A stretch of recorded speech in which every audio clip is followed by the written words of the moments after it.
Здравейте на всички, сега тук не сме правили смески от една-две седмици, да не са и повече, не знам колко са. Един месец. Сега решихме да направим нещо. Днеска няма да бъде смеска, ще бъде нещо по-различно, само че дето пак ще е добро. Сега ще видите как може да си посилите пиратката. Не. Така. Значи взимате един триъгълник или какво ще е там, не ми е ясно. Късам найлона. То може с всичко, станяло, хартия, просоти.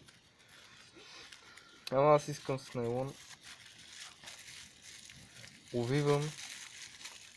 Изтягам добре.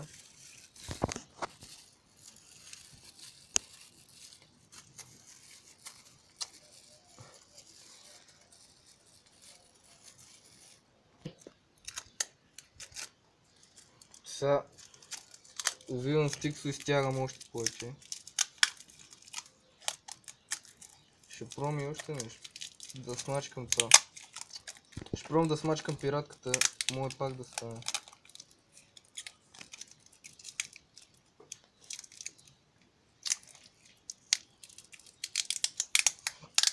Е така.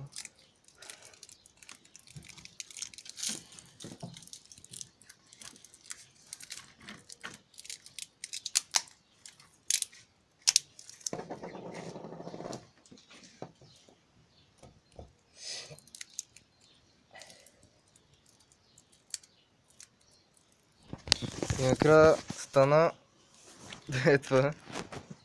Може да изглежда като някакъв буклук, ама би трябвало да стане добре.